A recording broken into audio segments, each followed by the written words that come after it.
सम्मानित साथियों, नमो बुद्धाय, जय भीम। आज के अम्बेडकर संदेश में आपका हार्दिक स्वागत है।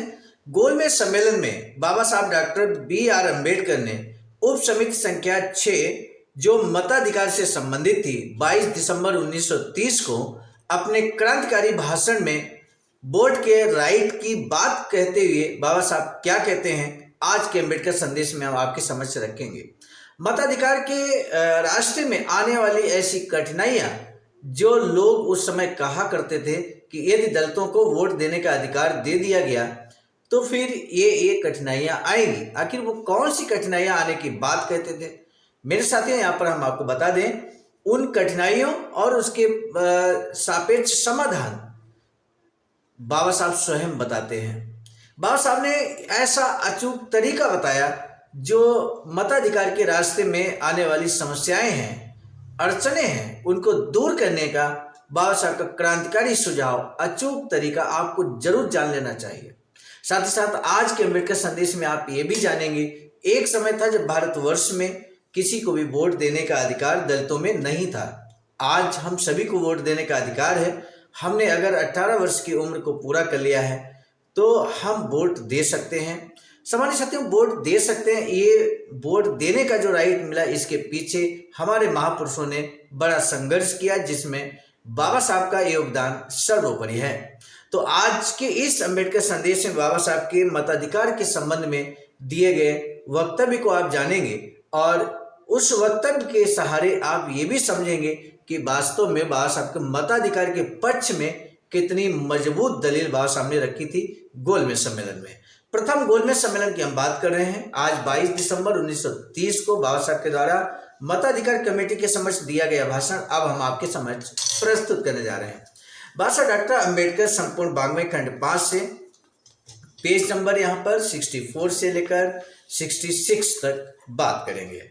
तब बाबा साहब कहते हैं कि मुझे उस प्रकारांतर से कहने की अनुमति दें, यदि मैं मताधिकार का सही अर्थ समझता हूँ तो मैं ये भी जानता हूं कि यह उन शर्तों के नियमन का अधिकार है जो समाज में सम्मिलित जीवन यापन की शर्तें होती हैं और यही मताधिकार का सार है। जब आप किसी व्यक्ति को मताधिकार देते हैं तो उससे आपका मंतव्य यही होता है कि आप उसे उन शर्तों के नियमन का अधिकार प्रदान कर रहे हैं जिनके अनुसार आचरण करके वह समाज में अन्य व्यक्तियों से संबंध रखते हुए जीवन यापन करेगा। अतः मताधिकार का यही अर्थ है, तो जाहिर है कि यह नहीं हो सकता कि आप उच्च वर्गों, जिन्हें बुद्धिजीवी के नाम से पुकारा जाता है, या धनी वर्गों को तो सहयोजित जीवन की शर्तों को नियमित करने का अधिकार दें और निम्न वर्गों को उससे वंचित कर दें। उन्हें भी सहयोजित जीवन की शर्तों के नियमन का अधिकार मिलना चाहिए। जिस प्रकार यदि एक पूंजीपति को यदि किसी संविधान के तहत इस बात का अधिकार दिया जाता है कि वह सहयोजित जीवन की शर्तें श्रमिकों पर लागू करें, तो उसी प्रकार श्रमिकों को भी उन शर्तों के नियमन का अधिकार मिलना चाहिए जिसके अनुसार वे अपने पूंजीपति स्वामी के साथ रह सकें। यह एक तरफा सौदा नहीं हो सकता, ना ही इसे एक तरफा सौदा होना चाहिए। यदि आप मताधिकार शब्द का सही अर्थ समझते हैं तो मुझे लगता है कि मताधिकार कुछ ऐसी चीज है जिसे राज्य के प्रत्येक व्यक्ति का जन्मजात अधिकार माना जाना चाहिए। प्रत्येक व्यक्ति का जन्मजात अधिकार माना जाना चाहिए। बाबा साहब आगे लिखते हैं, और यदि आप समझते हैं कि मताधिकार प्रत्येक पुरुष या स्त्री को जो उसे समझ सकता है जन्मजात अधिकार है, तो लोगों के उस जन्मजात अधिकार को अपने प्रशासन की सुविधा का आश्रित नहीं बना सकते। मेरे मित्र ने ये तर्क दिया है कि हमें वयस्क मताधिकार इसलिए स्वीकार्य नहीं है क्योंकि हमारे यहाँ मतदान केंद्रों और मतदान अधिकारियों की व्यवस्था नहीं है। मैं उन्हें यह याद दिलाना चाहता हूं कि उस समय उनकी क्या स्थिति होगी जब उन्हें यह बताया जाए कि उनके साथ किसी व्यक्ति ने अन्याय किया है, और यदि वे अपना मामला न्यायालय में ले जाएं तो उन्हें निश्चय ही सफलता मिलेगी। लेकिन उन्हें न्याय इसलिए नहीं मिल पाया कि उच्च न्यायालय में न्यायाधीशों की संख्या पर्याप्त नहीं थी। यह स्थिति उन्हें कैसी लगेगी? जाहिर है यदि मताधिकार जन्मजात अधिकार है और यदि उस मताधिकार को व्यवहारिक रूप देने में कुछ प्रशासनिक कठिनाइयां हैं, इसका इलाज ये तो नहीं हो सकता कि मताधिकार दिया ही ना जाए, बल्कि होना तो ये चाहिए कि उसके लिए आवश्यक तंत्र की व्यवस्था की जाए जिससे कि प्रत्येक पुरुष या स्त्री जो उस मताधिकार से लाभान्वित होने के पात्र हैं उसे कार्य रूप प्रदान कर सकें। महोदय, मुझे लगता है कि मताधिकार देने में जो कठिनाइयां पैदा होती हैं और जिनकी ओर हमारा ध्यान आकर्षित किया जाता है, उनके दो भिन्न स्रोत हैं। हमें बताया गया है कि भारत के निर्वाचन क्षेत्र बहुत विस्तृत हैं और जैसा कि साइमन कमीशन की रिपोर्ट से जाहिर होता है, उनका स्वरूप बहुत ही विस्मयकारी है। कहा जाता है कि इस समय विद्यमान निर्वाचन क्षेत्रों में यदि निर्वाचकों की संख्या बढ़ा दी जाए तो समूचा व्यवस्था तंत्र भरभर कर औंधे मुंह गिर पड़ेगा।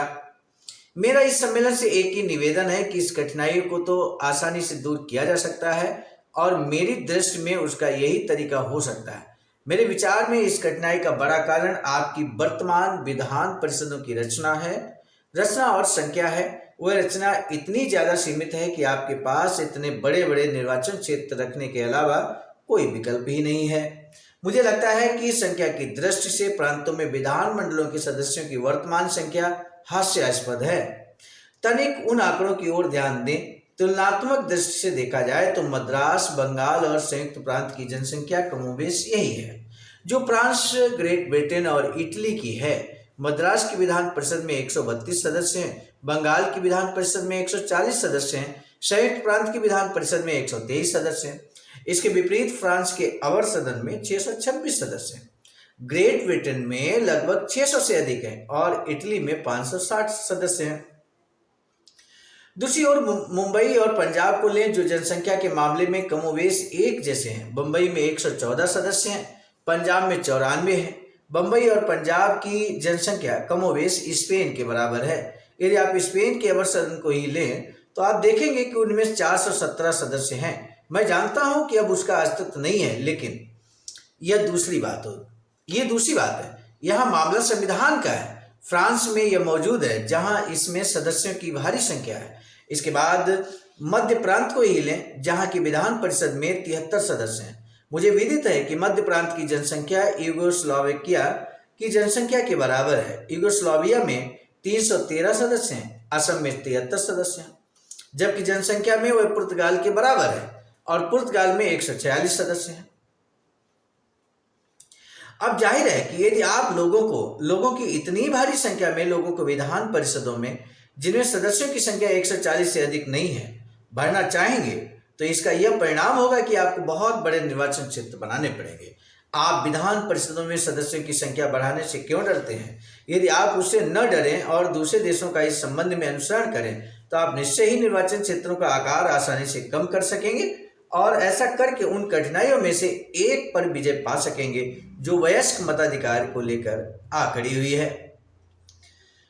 दूसरी कठिनाई जिसकी ओर संकेत किया गया था वह ये थी कि हमारे पास पर्याप्त संख्या में मतदान अधिकारी नहीं है। बेशक इस समस्या का समाधान अचूक तरीका आप बताते हैं और आपकी भी नजर में वो निश्चित तौर पर सकारात्मक होगा।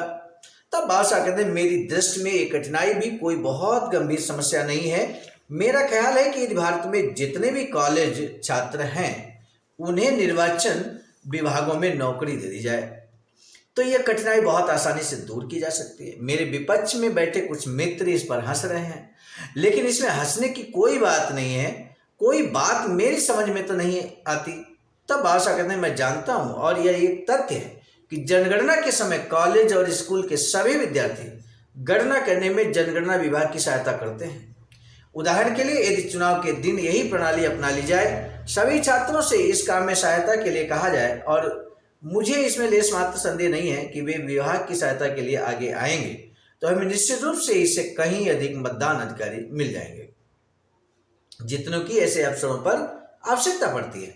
अतः मैं समझता हूं बाबा साहब कहते हैं कि वर्तमान स्थिति में जो कठिनाइयां हैं वे दुरुस्त नहीं है।